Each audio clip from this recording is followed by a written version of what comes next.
All right, we'll begin with a little review about the Confederate Constitution. Because this was the one time when the Confederate States had the opportunity to write in the Constitution what they wanted. So we don't have to ask them anymore. What was it that really ignited your views? You had an opportunity here to write a constitution that fulfilled your. Yeah, you can come in, sit here, this. I'm sorry you were late. I can't repeat the jokes. I'll have to watch the recording. Yeah. It's not in the hand.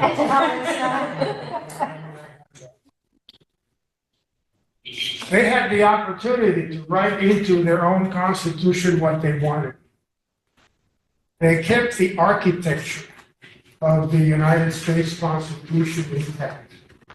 Preamble, legislative, executive, judiciary, revisions or amendments, and the like. But they tweaked a number of things, which reveals what they were after. The things that they tweaked included who could or could not vote, namely, being a citizen became not a state issue, but a Confederate issue. Nowadays, when we vote in Maryland, it is the state of Maryland that decides the qualifications for voting. The Confederate States made it a Confederate, not a state issue. The word slave was used in the federal ratio rather than a euphemism. They approved a way to impeach federal officials by the state legislators. And particularly, they were careful about finances. The Confederacy wrote their Constitution with special care towards finances. They did not want to approve any tariffs. Every bill had to have a specific purpose and be spelled for it. There would be no overspending. If a bill said we're going to spend $5,772, that was it. No more, no less. And the tariffs were particularly onerous for them.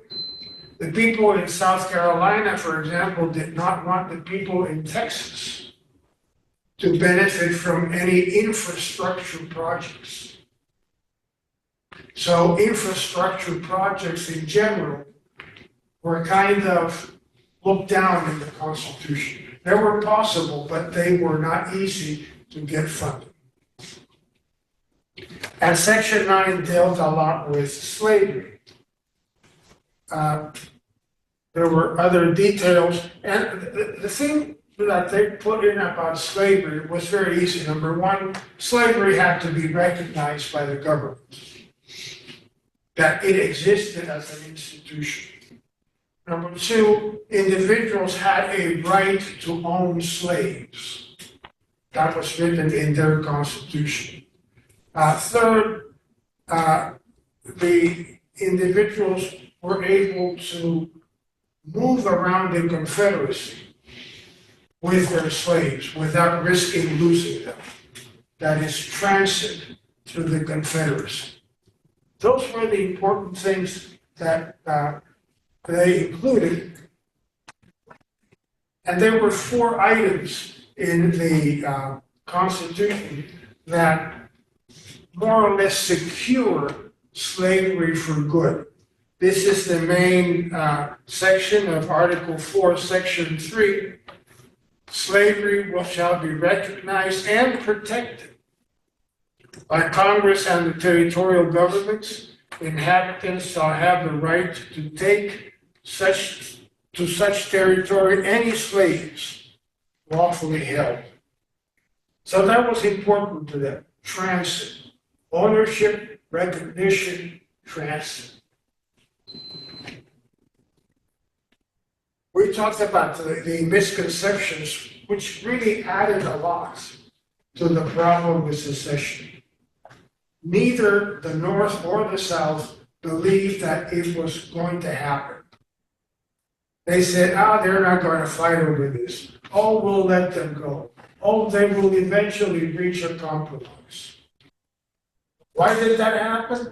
Probably because of ineffective communications. Probably because of the newspapers. The newspapers were at that time like TikTok and X and was it FaceTime? Facebook is nowadays for many people the main source of news. So nobody believes that it could get that bad.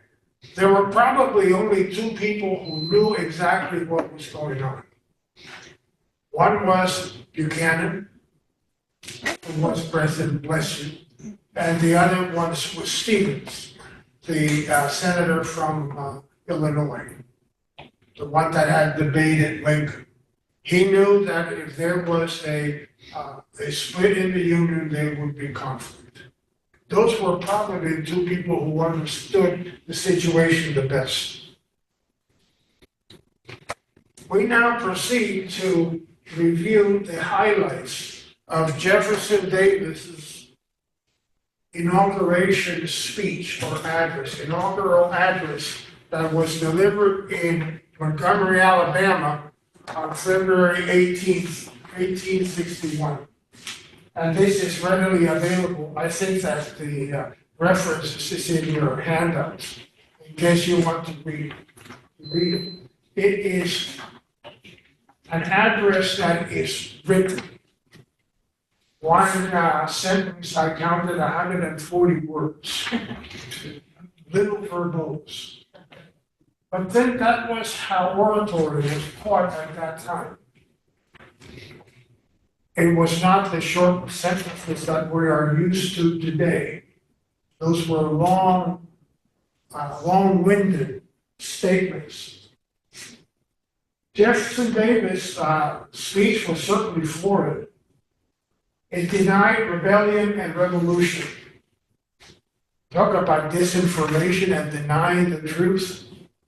This is not something that happens nowadays. This has been happening forever. He himself said, there's no rebellion. No. There's no revolution. No, we just went our way. He quoted the Declaration of Independence, but he ignored that phrase, all men are created equal. It's as if it had never been in the Declaration of Independence. He totally ignored not only the phrase, also the concept. He did not even bother to explain it. No mention of slavery whatsoever. None, not even a word. Nothing. No mention of the fugitive slave laws. And we all remember how much the states fought over the fugitive slave laws. Remember how Georgia told the nation, the most important thing we need to do here is uphold the fugitive slave laws. Georgia did that 11 years before secession occurred. But Jefferson Davis did not say a word about the fugitive slave law. He certainly hoped for peace. Who was it? Success? Yes. Prosperity? Yes. Apple pie? Yes. But it appears overall that it was directed, his speech, towards the European powers. It appears that he wanted to look like a nice guy to Great Britain and to France and to Spain and to Austria and to Russia, so that they would say, these guys can't be that bad. They just went their own way. So it was primarily directed towards foreign powers. These are some of his quotations. It is the right of the people to alter or abolish a government whenever it becomes destructive. It is a gross abuse of language to denominate this act, their withdrawing from the Union, as rebellion or revolution. In other words, what is white is black and what is black is white. Why? Because I tell you so. Don't argue. We are doubly justified by the absence of wrong on our part. In other words, we are always in the right.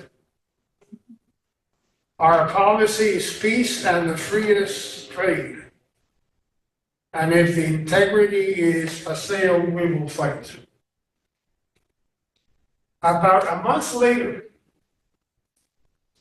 not in Montgomery, but in Savannah, Alexander Stephens gave his cornerstone speech.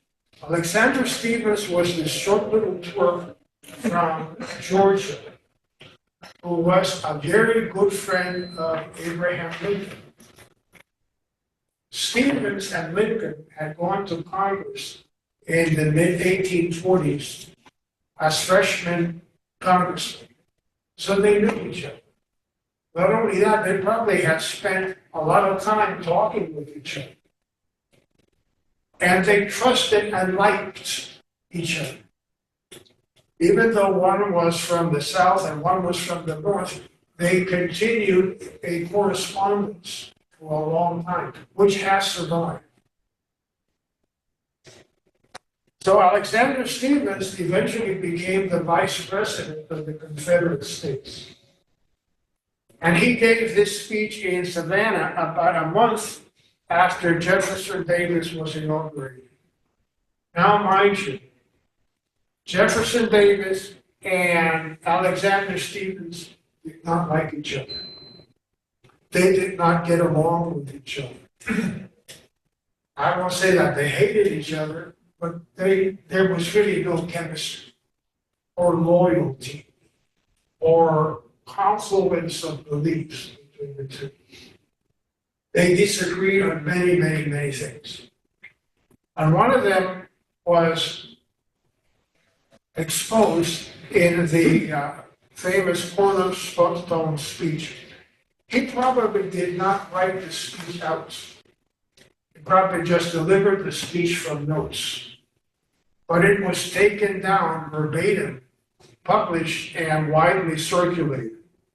In the speech, he praises the Confederate Constitution, tries to justify slavery, and answers the critics.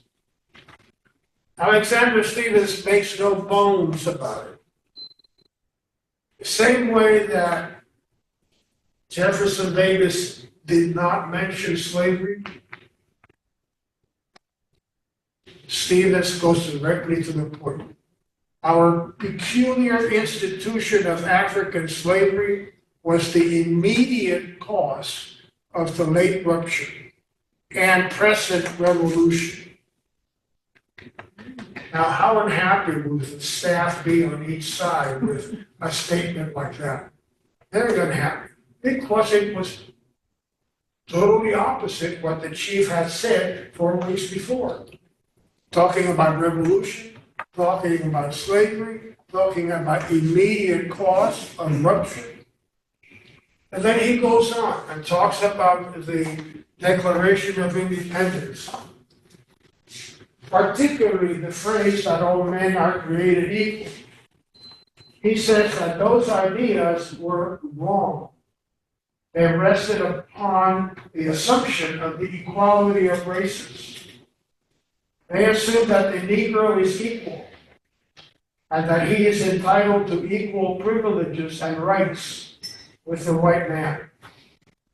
All of us in the white race, rich or poor, are equal in the eye of the law. Not so much with the Negro. Subordination is his place.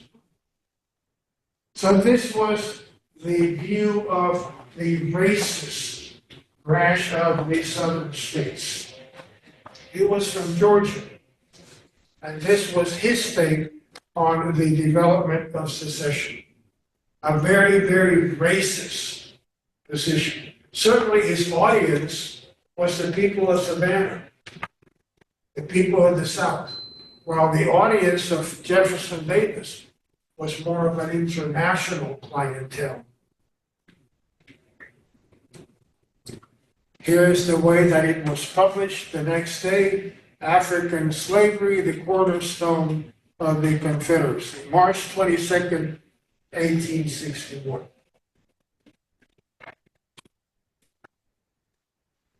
This was the winter when nothing happened.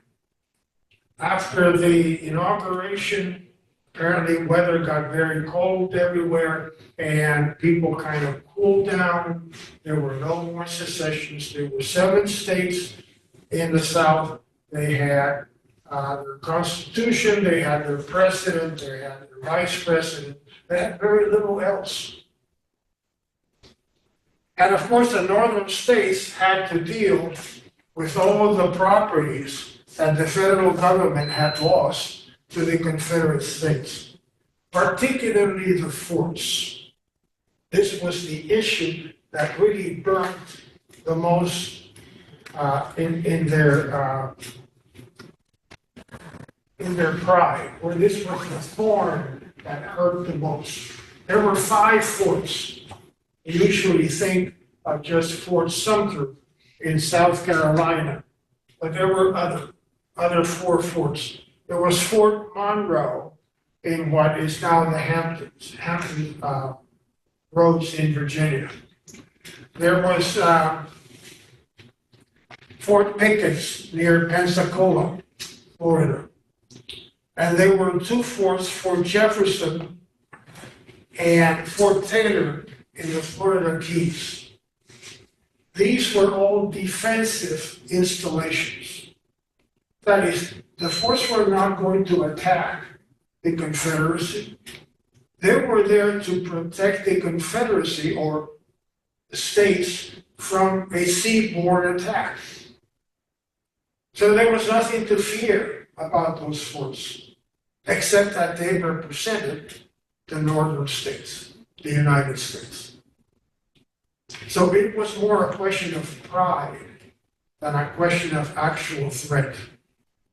And this is one of the problems that Lincoln had to face. We'll come to that problem of the many forts in a second. First, let's review what was the situation in Charleston. We've all been to Charleston. Anybody not there? I haven't been there. You haven't? I haven't What are you waiting for? Let's Oh. go. Tell my list. Go right now. My list is really long. It's a lot of fun. Yeah. This is Charleston Harbor. And this is downtown Charleston with the battery at the very tip. From the battery, or from the tip of Charleston to Fort Sumter, that sits right in the middle of the harbor, it's about 3 miles. The other installations were Castle Pinckney, about 1 mile from the battery, and then Fort Moultrie and Fort Johnson on either side, south and west. The waters around Fort Sumter were not all even. There was just basically one channel, one deep channel. And there were a number of other less deep channels. Early on, when it was realized that the southern states, particularly the government of South Carolina, was interested in the installations, they changed leadership. John Gardner, who was up in his 60s, was replaced by Major Anderson. Major Anderson was himself a slaveholder. He was from, I think, Kentucky. But he was very much of a unionist that believed in slavery, which is the case that occurred in Maryland quite often. People who worked for peace, slavery, and union. So he was very much of a unionist and an army man. Anderson, being the leader of the installations, was visited by Don Carlos Boyle. Don Carlos Boyle was sent from Washington, D.C. Remember that the Secretary of War at that time was a secessionist himself. So, of course, everything that he was telling him was being transmitted to the southern states. So Don Carlos Boyle said, look, Bob, we have some instructions here from the Secretary of War. And Major Anderson said, really? Show them to me in writing. Well, you know, show them to me in writing. I was told to writing, please. So eventually he got them in writing so that they will come down in history specifically saying what they wanted him to do. It's a key thing, getting those instructions in writing. He was told to hold possession of the forts and if attacked, to defend yourself. In other words, do not attack. He hardly had anything with which to attack. But defend yourself. If you cannot hold all the forts, you may then put your command into either of them. In other words, you can get all your troops into one place. Or if you have tangible evidence of a design to proceed. If you know they're going to attack you, you can retreat to one fort and defend it with all your might. But he got that in writing. So he was able to withdraw from several forts when the time came. South Carolina seceded on December 20th. Major Anderson realized that he was going to be attacked, so he abandoned Fort Moultrie and moved to Fort Sumter on December 26th in the dark. He also spiked his cannons, destroyed everything he left behind as he could. Of course, Governor Pickens of South Carolina was irate. He thought that this was an act of war, which leads people to believe that maybe, just maybe, there was some kind of unspoken deal between the Buchanan administration in Washington and the South Carolina government in Charleston. And the deal was, look, if you do not attack Fort Sumter, we'll leave it vacant. We'll eventually vacate Fort Sumter. But don't attack it. In other words, live and let live. Let's not precipitate any act of war. Eventually, the militia occupied the forts and grabbed 22,000 weapons from the arsenal just in Charleston.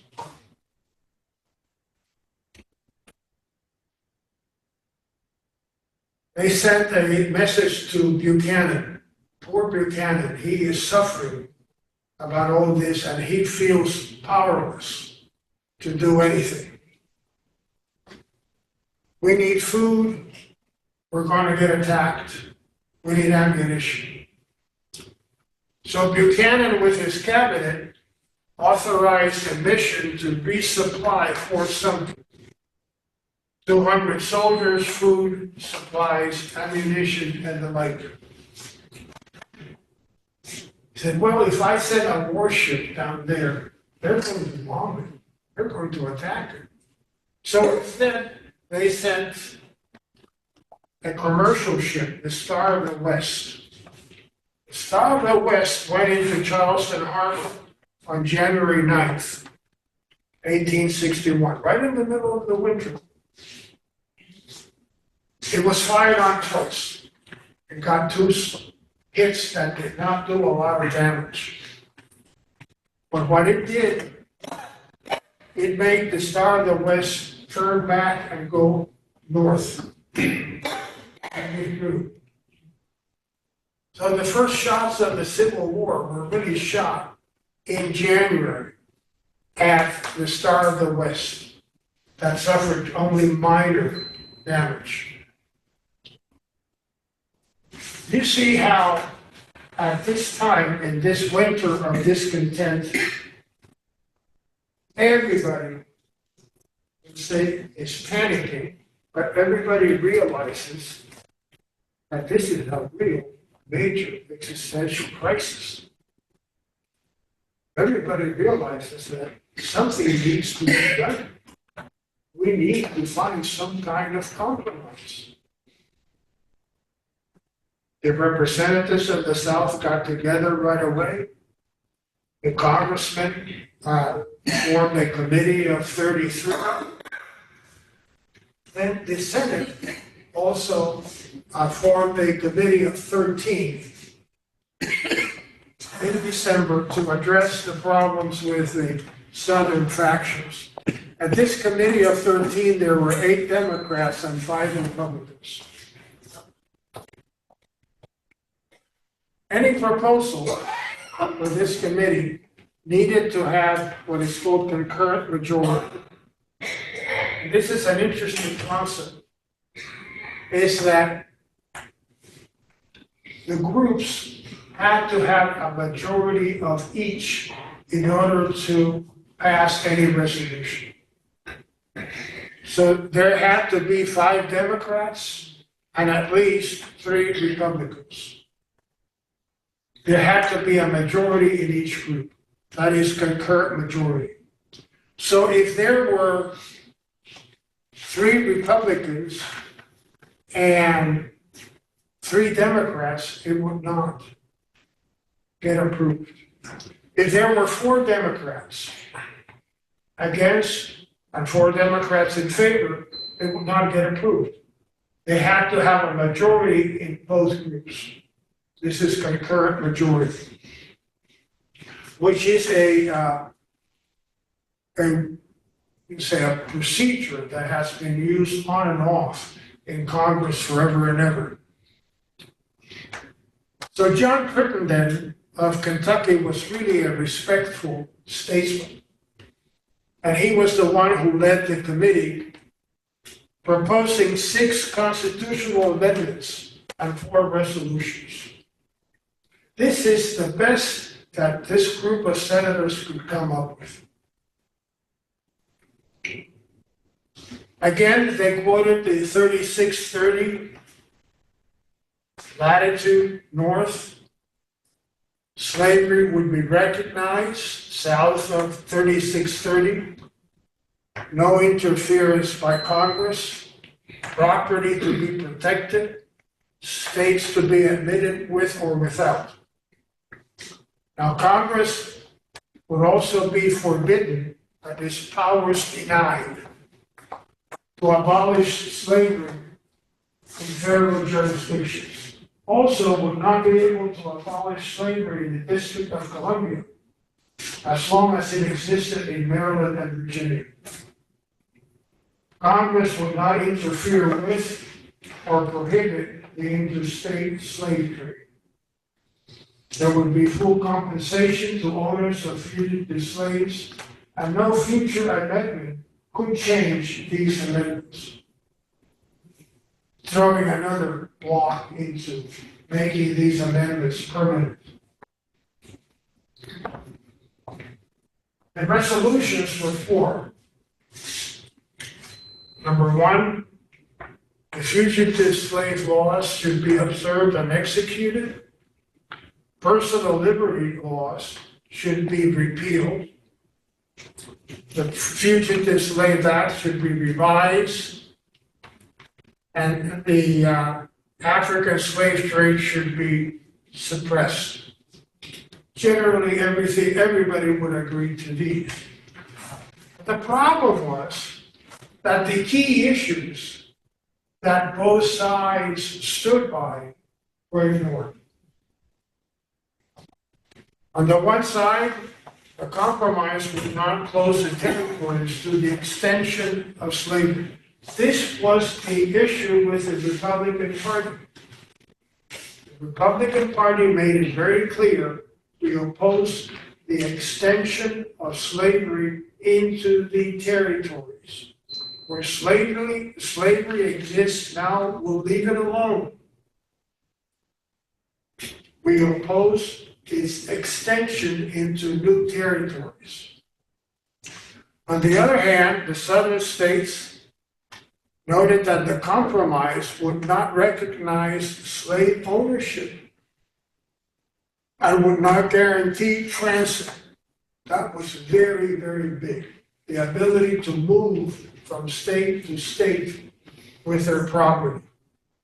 The compromise would not guarantee respect for the states' rights or suppression of agitation over slavery. All those 6 constitutional amendments, all those 4 resolutions came to nothing because of this. Each side would not compromise on these issues. Neither side compromised. So good old Mr. Crittenden took the compromise to the Senate. It failed in the committee 7-6, did not have the concurrent majority it needed. Went before the Senate, it failed again. Then he proposed a national referendum, something totally extra-constitutional. There's never been a national referendum. California has referenda on and off every so often on this or that, and other states do. But there's never been a national referendum. That is, have everybody vote on this up or down. It was not approved. The proposals, however, remained alive and were later picked up by the National Peace Conference. We go back to our hero and anti-hero, poor old Buchanan. The man was suffering deeply because he felt that he could not do anything. This is the key to understanding Buchanan. Buchanan was an attorney, great respect for the law. If it was not in the Constitution, it was not to be. The powers of the president were very, very clear in the Constitution. He did not have the power to declare war. He did not have the power to coerce a state. He did not have the power to allow a state to leave the Union. He did not have those powers. He had very, very limited powers. And he was guiding himself by those. In addition, he did not want to be remembered as the guy who started the Civil War. And he did not want to have any more states secede while he was still president. He was carrying a lot on his shoulders. So he decided to play it cool. There's another thing that is in some books, in some sources, is that there were states like Virginia that had sent messengers to Washington, that is, unofficial messengers, telling the president, look, keep the status quo. Don't do anything. Let things ride for a while. Be patient. Don't do anything. Because if you do anything, or if you do something, it would be the cause of war. You don't want to do that. As long as you don't do anything, you're safe. Those were some of the forces weighing down on poor Mr. Buchanan. His first message was in early December of 1860. The second message was in January of 1861. He spoke of the economic impact of secession. The stock market has taken a nosedive, interest rates were way up. Very, very poor impact of secession on the economy. And he said in the message to Congress, there was hope for compromise in December. Now it has faded. He's beginning to lose faith very, very fast. This is a photograph of the Buchanan Memorial in Washington, D.C. It's about a mile straight north of the White House. Very telling in the sense that he sits there all by himself and the rest of the monument is empty space. Certain degree of solitude for the poor man. On this message in January, he says, no state has a right to secede, but the executive has no authority to recognize secession. He was reading the Constitution. The executive must collect the revenue, but the executive has no right to make aggressive war upon any state because it's not in the Constitution. The right and duty of the executive to use military force defensively is clear. In other words, if they attack us, then we can defend ourselves. But we are not going to go out and attack them just because they seceded. The current problem, he finally finished, has grown above and beyond the control of the executive. So Buchanan by now has thrown in the towel. He has said, this is beyond me. This is beyond the executive. Was this during his State of the Union speech? Or was that the one in December? Was this during a state of? Yeah, Buchanan did a State of the Union speech, and he said he had no more power to That was the interfere first than one. he did in, what do you have if he was in Russia, you know? The State of the Union was in early December. Thank you. Yeah. This is his second message. And there's yet a third message. So that was the only thing he felt he could do, was to ask the Congress for help. But here already in December, in January, he realizes that the situation is beyond his control. He doesn't have the control, but Congress, he says, has the power to declare war, authorize military force, secure peace and union. And he begs the Congress, please, the calamity will be severe. Take time, let us pause, let's preserve the union. Sounds familiar when our recent executive was saying, don't. Why did the Israelis want to bomb the deadlights out of the Middle East? Don't. Again, the same thing. That's happened. Second, please. Did Jackson go to Congress when he threatened South Carolina when they were talking about secession? Jackson did that.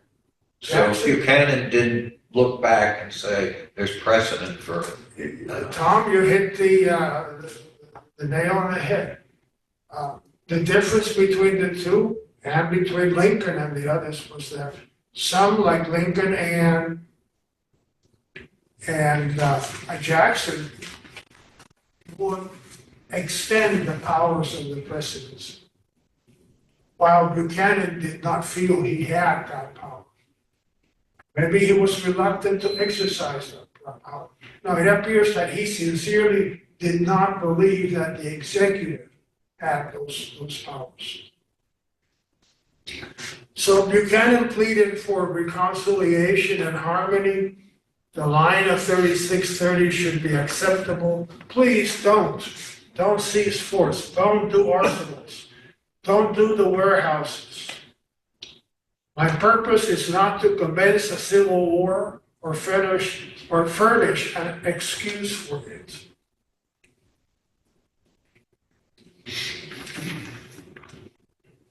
He also noted in the same message, this is still in January, still second message, I have refrained from sending reinforcements To Charleston, I have been assured that no attack was intended. And this is the background for that understanding that I referred to. And he even enclosed correspondence from commissioners from South Carolina and listed their names. I always found it interesting that they did not believe that they were traitors. Because treason at that time for them was not an issue. They were citizens of their state, not necessarily citizens of the United States.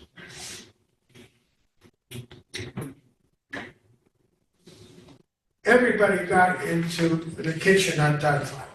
We had the congressmen, we got the senators, we had the executive. Now the states themselves called for a meeting. And the state that called for a general meeting, interestingly, was Virginia.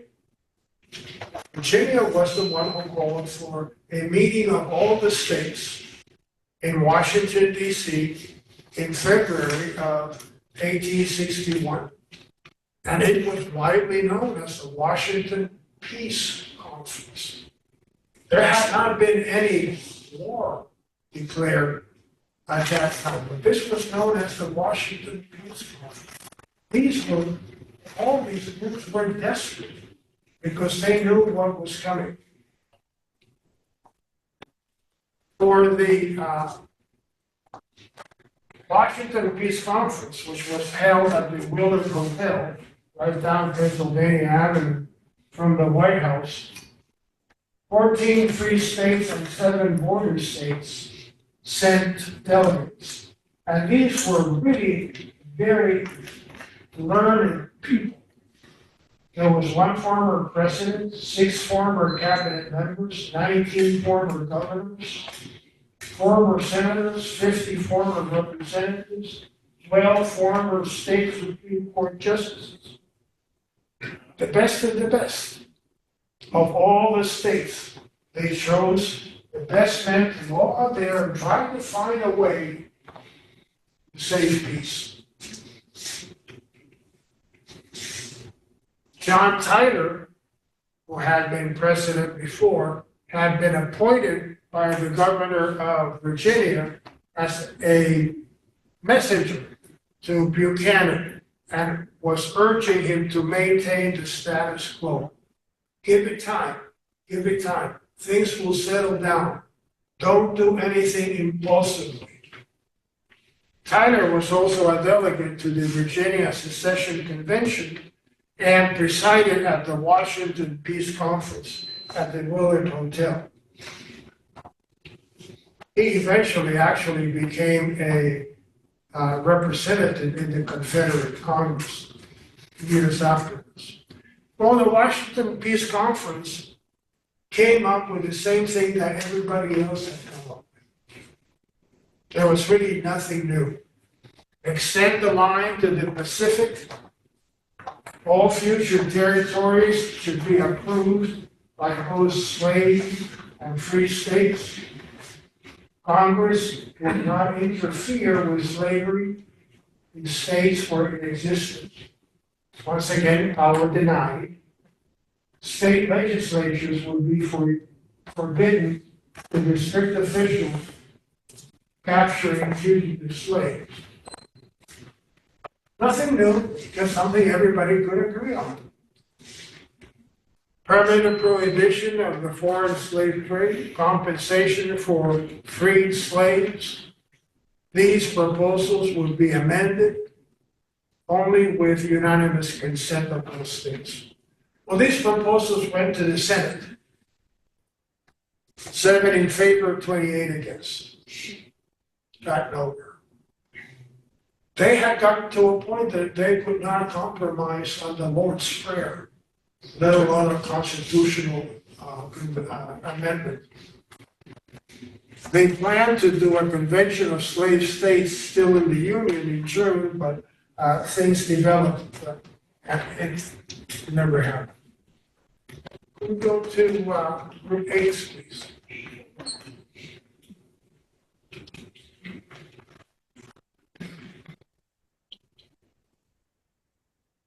Thank you. And we're back to poor old Buchanan, still writing letters to Congress. He was so desperate, the man was so desperate because he knew what was coming. We believe that he was a weak president because he did not expand the powers of the presidency to the extent that Lincoln did. But he knew exactly what was happening and what was going to happen. He wrote another message to Congress in February, one in December, one in January, one in February. The one in January was the one where he said, I can't deal with this. This is beyond me anymore. So we have received an invitation to meet with the people of the slaveholding states to guarantee their rights. This is what he wrote to Congress. He also said that the USA and the states should agree to abstain from acts calculated to produce a collision of arms. Let's not do anything that is going to precipitate a conflict. But I can't do that. Only Congress can do that. I do not possess that power. Congress and Congress alone can exercise that discretion. Defense and not aggression has been the policy of this administration from the very beginning.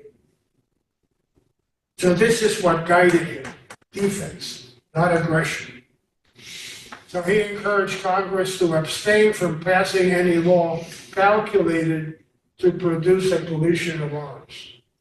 Congress could not even pass a resolution of agreement, let alone something like this. The question always comes up at this point, where's Lincoln?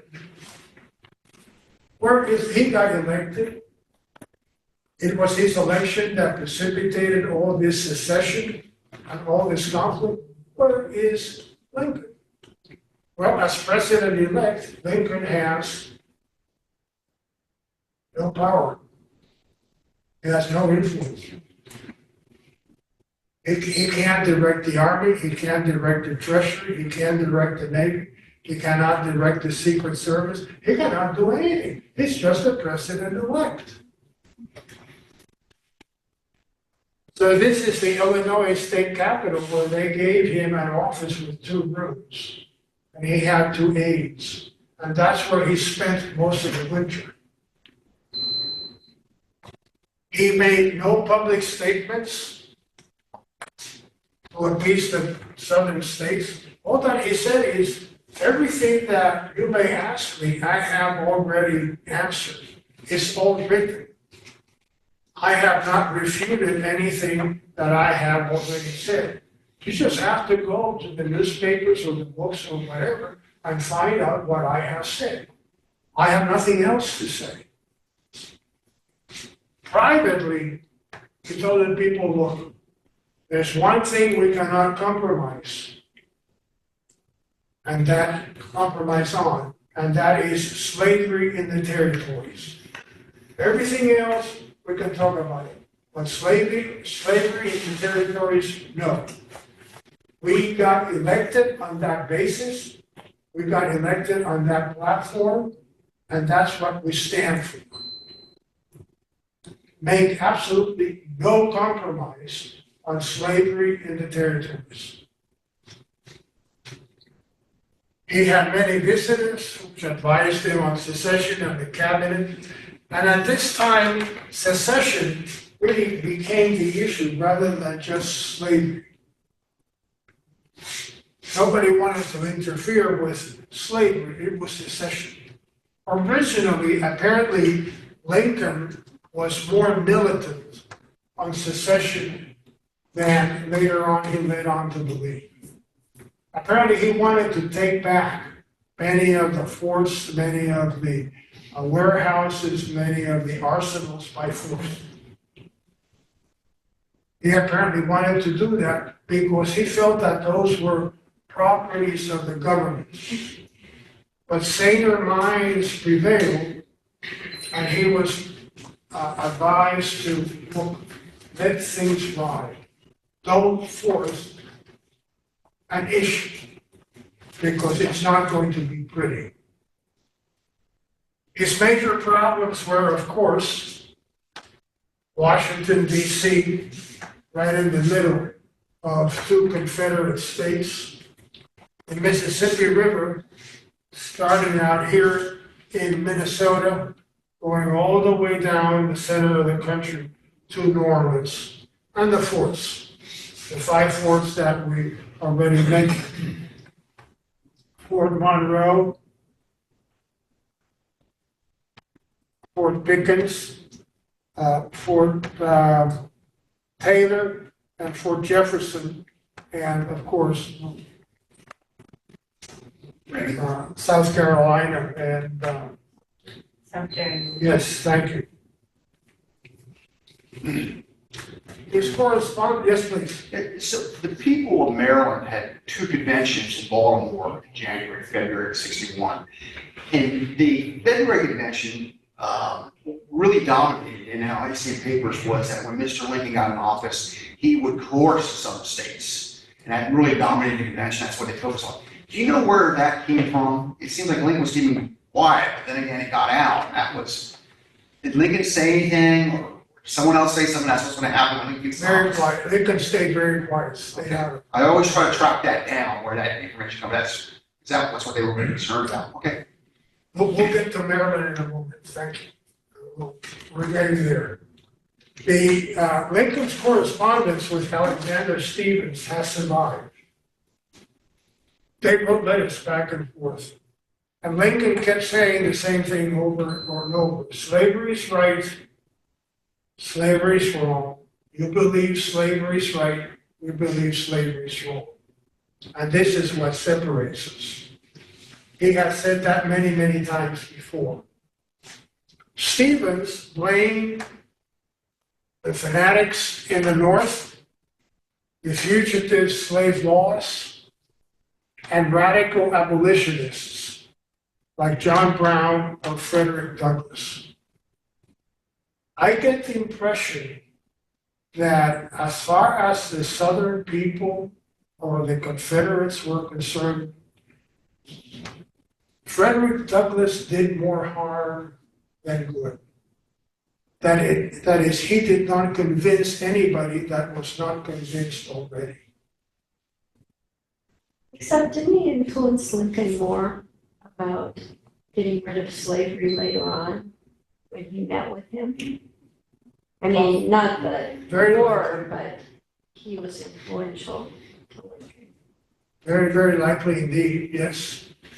Yes, the point I'm trying to make is that Frederick Douglass was perceived as a negative force in the South. And the more he spoke, and the more he condemned slavery, and the more emotional he became, he turned off more and more people in the Southern states. That's not, is that surprising? No, I don't No, know. okay, makes sense. Same thing happened during the civil rights movement. Same thing happened with Martin Luther Martin King. Luther King, sure. No question about it. It agitated. He agitated. Right. And of course, John Brown, the attack on Martha's Ferry was really something dreaded by many. Eventually, Lincoln made it to Washington through a 2,000-mile, very circuitous trip. Left on February 11th. And he is known to have said things like, crisis is an artificial one. Or let it alone and it will go down by itself. He probably did not understand fully what may have happened or how deep the feeling in the southern states was regarding power and independence and slavery and wealth. So he may have been ill-advised to leave it alone And that may have been one of the reasons why he hesitated not to say anything or do anything. He was advised of an assassination plot in Baltimore and went through the city in the middle of the night in disguise. He was certainly ridiculed in the Washington press. And this is one of the more famous cartoons of Lincoln opening up the door of a train car with a cat looking in at him. He did propose to the Southern delegates, again informally, we will withdraw from Fort Sumter when I'm president if Virginia adjourns its secession convention. Which was, of course, give me your best card and I'll give you a card. Which, of course, they were not going to go. The secession convention was Virginia's best card at the time. We need to take a few minutes to review Lincoln's first inaugural. The interesting thing about this speech is how comprehensive it is. Have you all had an opportunity ever to read it through? It's lengthy. It's lengthy because it's very thorough. And it gives the exact of the state of the Union at that time. It makes it very interesting reading if you have the time. Makes a lot of sense though. You don't mind if I sit down for a moment?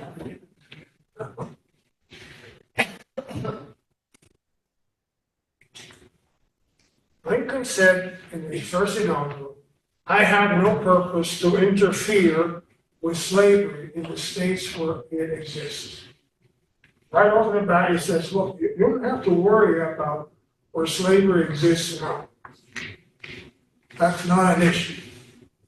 The Republican administration will not endanger your property, meaning your slaves, peace or security.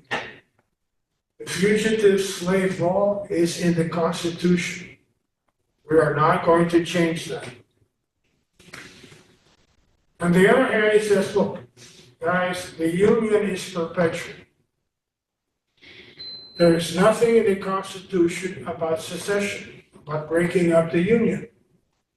Ordinances that advocate secession are void. The Union, as far as I'm concerned, is not broken. It's still there. I will see that the laws are executed in all the states, which is my responsibility. But there needs to be no bloodshed or violence, and there shall be none unless it is forced by you and us. Then he comes to the point, and this is what really changed things in many of the southern states. This is the key of his speech. The power confided in me will be used to hold, occupy, and possess. Hold, occupy, and possess the property and places belonging to the government. In other words, I'm not giving up anything. What is the government's? I'm going to fight for it. I'm going to hold on to it. I'm going to possess it. I'm going to own it. Because that's the kind of oath that I will have taken.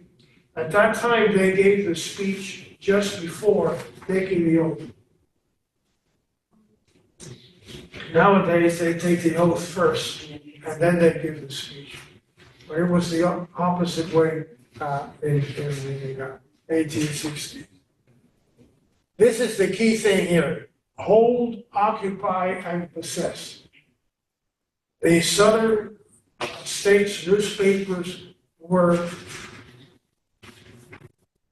livid with those words. Those were insulting words to them. Why? Because they felt that those properties were theirs. But Lincoln was determined to hold, possess, and occupy those states.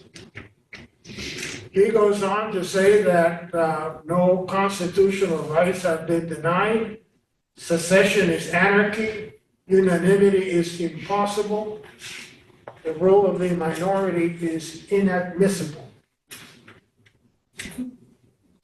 Lincoln was in favor of the Corwin Amendment that had been approved just hours before his inauguration. That's fine, go ahead. And supported a constitutional convention. He reminded the Southern people that war was in their hands. Well, the next day, after he takes the oath of office, in comes a letter from Major Anderson in Fort Sumter saying, look, Abe, we're running out of fuel, we're running out of food, we're running out of everything. Can you help? And Lincoln calls his cabinet, which was newly formed, and they decide to resupply Fort Sumter.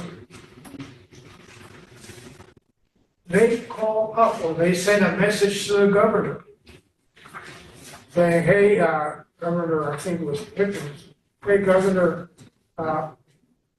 you know, Fort Sumter there in the middle of the harbor, yeah, we're going to send a supply ship. It's only going to take food and supplies to the men there. There aren't going to be any armaments, no soldiers, just food and supplies. Just to let you know, we're on the up and up. The situation in Fort Sumter was interesting because it was occupied by the state militia. But then the federal or the Confederate government that was still in Montgomery, Alabama, had appointed Beauregard as commander of the Confederate forces in Charleston. But there were really very few, if any, Confederate forces in Charleston. They were all state militia. In any event, Beauregard got the message to do something about it. At the same time, and this is a point that is made in some books and not in other books, there were all those Confederate commissioners or envoys in Washington that were supposed to negotiate with the government under the table. They met with the Secretary of State, which was William Seward. William Seward underappreciated Lincoln. He did not believe that Lincoln had the chutzpah. had the willpower to go through things. He thought that he would be the power behind the administration. So while Lincoln met with his cabinet and heard everybody and discussed very different points of view, Seward was feeding stories to the Confederate envoys. The Confederate envoys kept saying to us, they're going to evacuate. They're going to evacuate Fort Sumter. Oh, it's a question of a couple of days. A couple of days went by and nothing happened. Well, they met again. It's, oh, no, we're going to evacuate. They're going to evacuate. They're going to evacuate. They didn't evacuate. So that created bad blood between the two sides. Because one side felt that they were being lied to. They were being led on. They were being misguided. While the other side said, well, we're just trying to interpret the situation as we see it. So this conflict between truth, perception, non-truth, wrong assumptions really helped to precipitate the conflict. Raymond, wasn't Lincoln's cabinet advising him to abandon Fort Sumter? Some did, some didn't. I heard there was a vote, and Lincoln was the only one that voted aye to resupply, and Lincoln goes, well, the ayes have it. Because he was president. Lincoln got their opinions, but a vote was not a committee. They did not commit one way or another. My opinion is that, and even in retrospect nowadays, a lot of people think that Fort Sumter should have been evacuated on time, and that would have avoided a lot of conflict, or would have delayed the conflict. There's a theory that Lincoln was taken from the playbook of President Polk. President Polk for the Mexican War sent a small contingent down, hoping they'd be attacked to get the American public against Mexico, and then Lincoln was taken doing the same thing with Fort Sumter. That's the opinion. We're coming to that same thing, but in reverse. It sounds like no matter what, the South was going to leave, Regardless. period. No way out. The bombardment of Fort Sumter began at 4:30 a.m. and lasted about 30 hours. You know how many people were killed? Yeah, later. The bombardment did not kill anybody. I mean, were they just bad shots? Or were they just shooting to miss? That's another theory.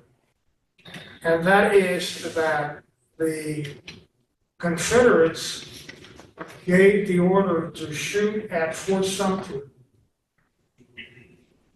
in order to get Lincoln to call for the troops.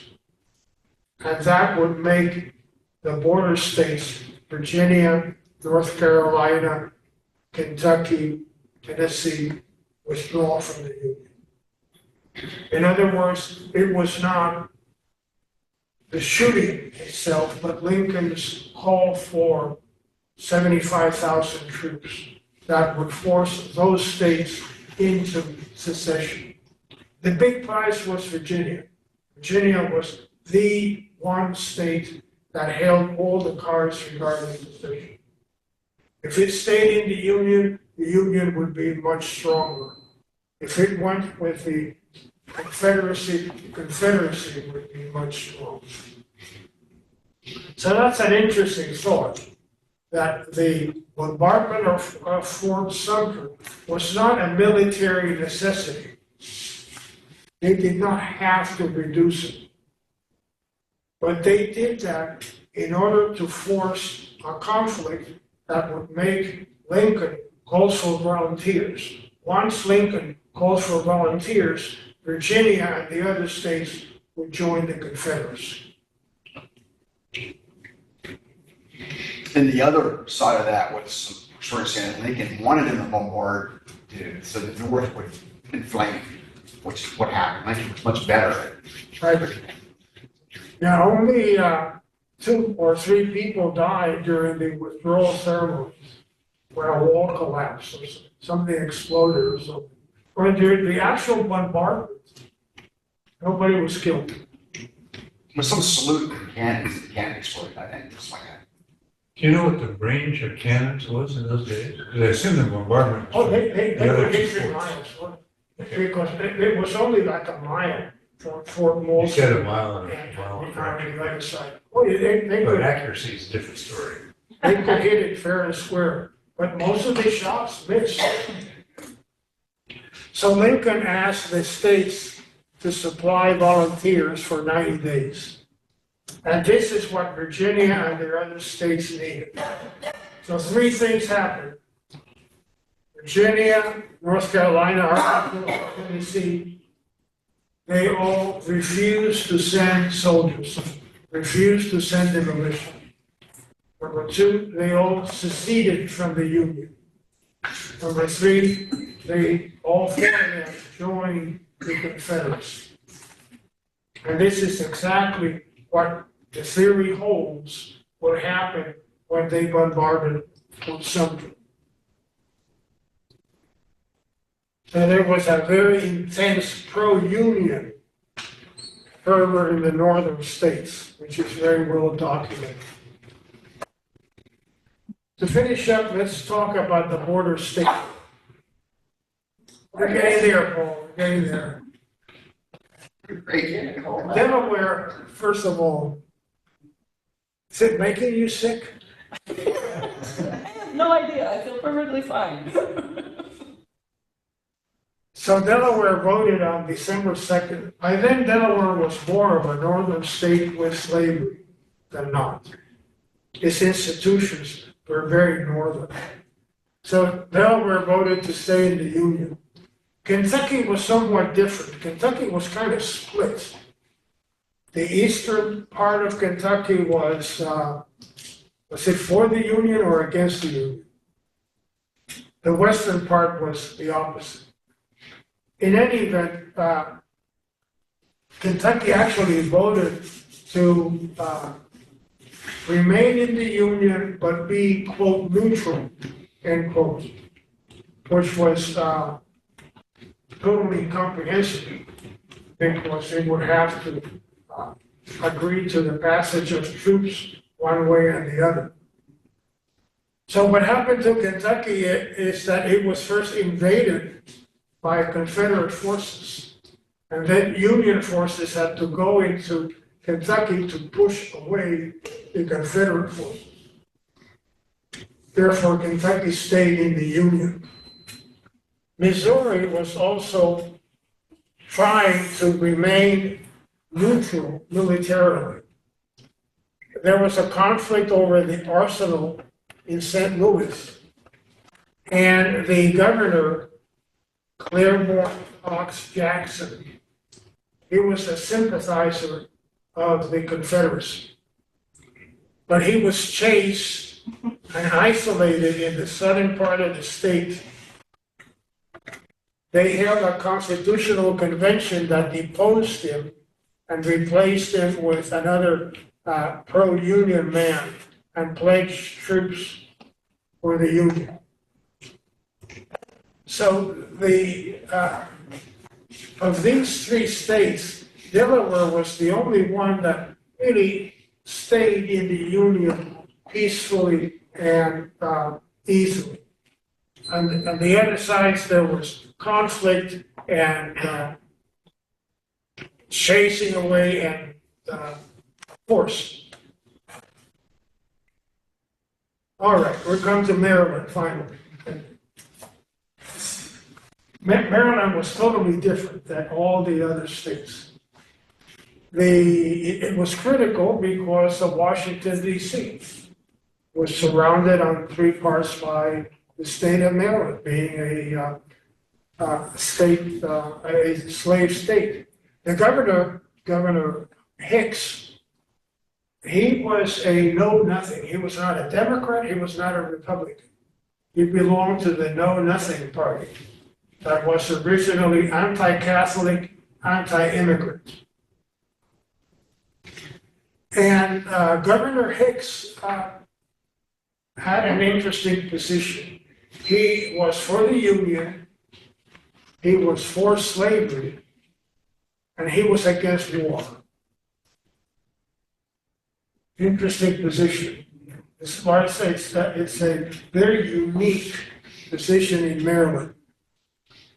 He felt that secession was unconstitutional, but he felt that the policies of the northern states, particularly all the insults at the slave states, had something to do with secession, and he did not approve of that.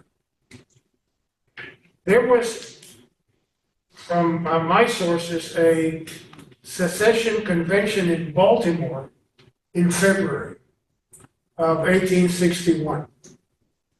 This convention condemned the northern states for agitating, but did not condone secession. and it was somewhat inconclusive because it called for a second convention in a month. Go ahead. Thank you. So the conventions in Baltimore in January, February, they weren't official government conventions. How democracy is practiced in Maryland is that the people will get together and discuss things, have resolutions, and pass it on to their elected officials. This is what the people came together. It was non-binding. And the February Convention was actually called by the constitutional unionists in Maryland. And so the Northern Press immediately called it a convention of secession, and it kind of hands Maryland's history as if there was an official convention, but it wasn't. It was just to advise the government officials, non-binding. There could be a sovereign convention, and Maryland Constitution at the time stated that the people had an unalienable right to alter, change, or abolish their government in accordance with the procedures set therein. And that would be a sovereign convention. That was not that. So that was misleading by the Northern Press. And it carries for a history that thought people think there actually was a convention to debate secession. And they passed resolutions to Governor Hicks. Governor Hicks goes, thank you very much. I'll take it under advisement. Little tidbit, I'm sorry. Thank you. No, thank you. That really helps. Yeah, clear this is things my up. forte. The fact that the origin of the convention and the non-binding nature. Thank you so very much. This is a dark day in the history of Maryland, and the events of April 19th. We could spend an hour relating this because the history has been very thoroughly documented. The 6th Massachusetts Regiment was attacked while traveling through Baltimore. They came by train, and then downtown Baltimore, there was a rule or regulation that there could not be any locomotives in the heart of downtown Baltimore because of the pollution. So what happened at that time was that the same that happened to Lincoln when he went through Baltimore. They had to disconnect the locomotive from the cars, draw the cars on the rails by horses over to another station where it could be hooked up to another locomotive and then go on to Washington. Again, the idea was to reduce pollution from the locomotives in downtown Washington, in downtown Baltimore. So it was in that, in those few blocks that the conflict took place. Who shot first, who shot second, who fired, who ran, who did not. It's, everybody has tried to document that. Probably it's true one way or another, or to a certain degree. There were 4 dead soldiers and 12 civilians, and many injured, maybe 100 injured, that were not dead. You mentioned interesting tidbit of that, the 12 civilians, 2 were free black men. 2 of them. The first blacks, 2 were actually blacks, and they were free men that participated. I just knew their names. Just very unfortunate. And apparently the mob, for lack of a better word, made a difference between the soldiers that were volunteers and those that were not. That is, their beef was with the soldiers that had volunteered and were not in uniform. Because they felt that they were the ones who presented a threat to the state of Maryland. The soldiers that were in uniform were reportedly left alone. There was much less hostility towards those than hostility towards the volunteers.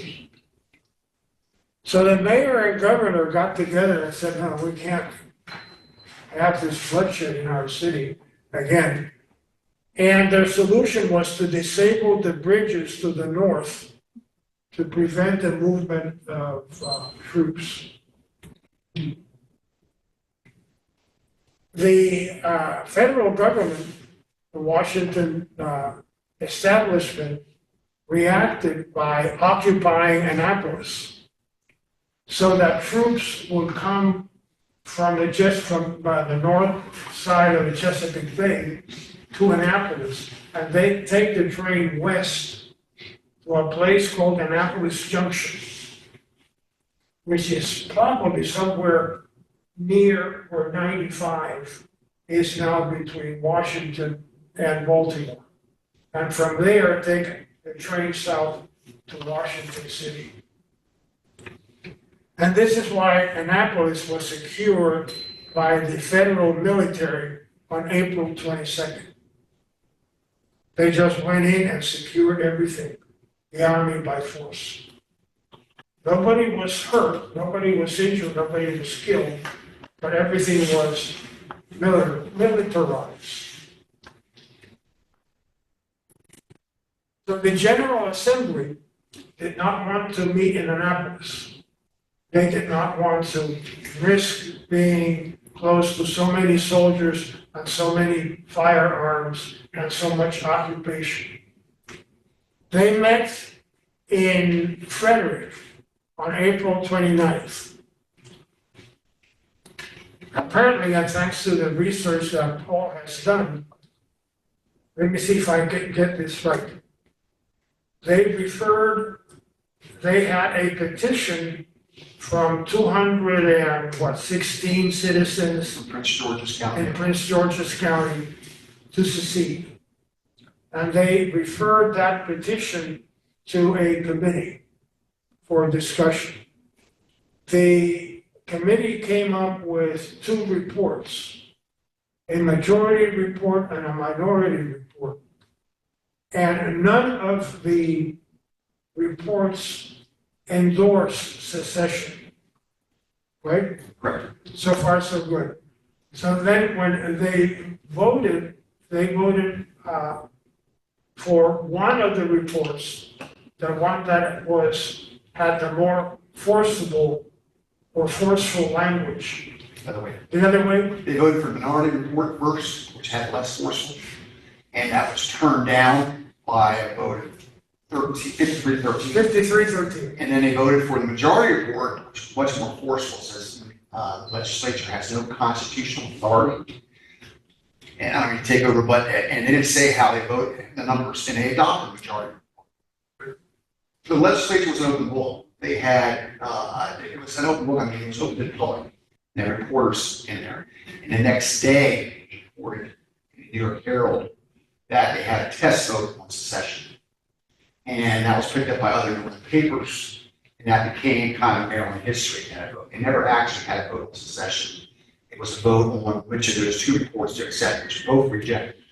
And what happens is that historians never came to Annapolis to look at the legislative journals. They used papers. I didn't mean to say that's kind of typical of how a lot of Maryland history, actually been in February 3 days on 26.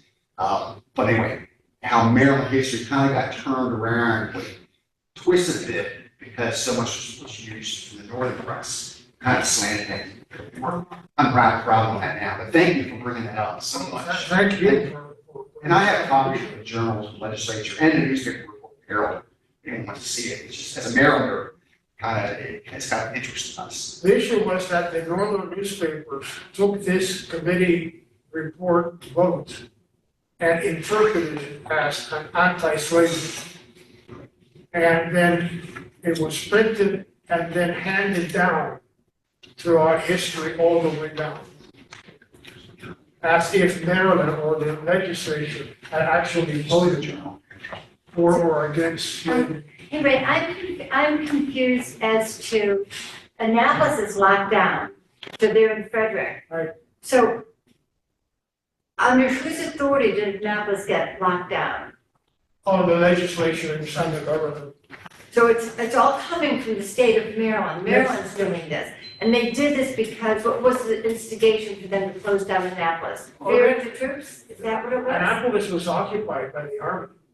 And the army, it's the federal Of the army. United States, yeah. And why did the federal army, am I wrong? Why Well, did the it? Massachusetts militia, I mean, it's 8th Massachusetts. But it's coming from the federal government. The militia doesn't act on its own. Somebody's telling them to go there. Right. And why? Why were they targeting to stop the vote? Why were they targeting that? Well, at that point, they desperately needed to get troops to, I mean, like Raymond said, you can have big classes just on this 1 or 2 days, and you need to get troops to Washington. Baltimore had to shut down because of the clash, and the people armed themselves, and the governor and mayor lost control and knew the political conflict. They were going to go around Baltimore. There was delegations sent to Mr. Lincoln. General Butler showed up in Annapolis Harbor in the morning with his men in the ships. Governor Hicks says, "Do not put your troops here." And Butler defied the governor and occupied Annapolis, get control of the railroad. To bring in the northern troops to Washington. Because Washington was hanging out in breeze right now. They needed troops there. And so it was against the wishes of Maryland who wanted to neutral.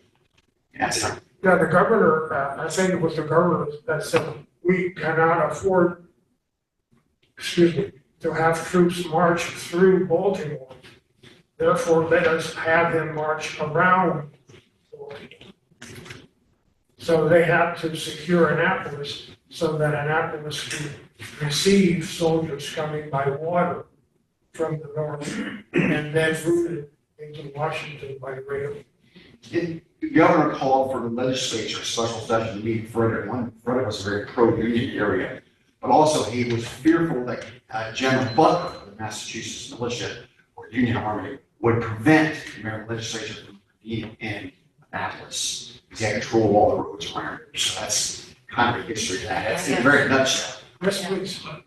I had heard that Lincoln had sent federal troops to surround the building in Frederick to keep secessionist legislators from coming in. We're getting there. Yeah.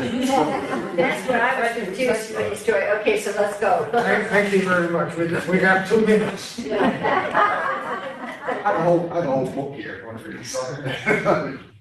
So, Benjamin Butler occupied Baltimore on May, declared martial law, arrested the mayor, city council, the police commissioner, congressman, everybody and his uncle, dog catcher, and suspended habeas corpus. Apparently there had been a campaign of disinformation beforehand, accusing the Maryland legislature of having secessionist tendencies.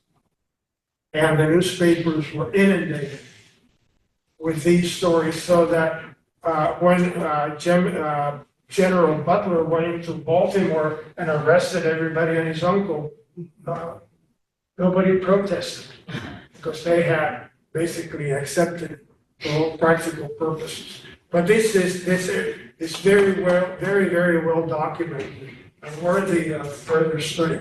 It would certainly take hours. The General Assembly met again. Federal troops, Baltimore police arrived, arrested everybody who was pro-secession, and about 1/3 of the General Assembly was arrested. This is the last slide of this exercise. This is what I learned. The northern states became larger, more populous, and industrialized than the southern states. For a number of reasons: migration, birth rate, natural resources, the Erie Canal, railroads, on and on and on. The southern states depended on slavery for their way of life, since slavery was critical for their wealth, and wealth resulted in power. So it was not just slavery for the sake of slavery. It's what slavery delivered. If it had been gold, it would have been gold. If it had been oil, it would have been oil. In this case, it happened to be slavery. Slavery was responsible for fear of insurrection. Not having lived in that society, it is difficult for us to imagine that. For people were really, really afraid of the slaves after the various insurrections that had occurred. They knew that eventually the free states, the northern states, would grow to the point that they could outlaw slavery by constitutional convention, by constitutional amendment. And this is what happened. In order to get rid of slavery, there had to be a constitutional amendment. And finally, the southern states withdrew from the Union to maintain slavery because slavery maintained their way of life, their prosperity, their image of independence. That was very important. Their image of independence, and ultimately their power. And with that, we're closed.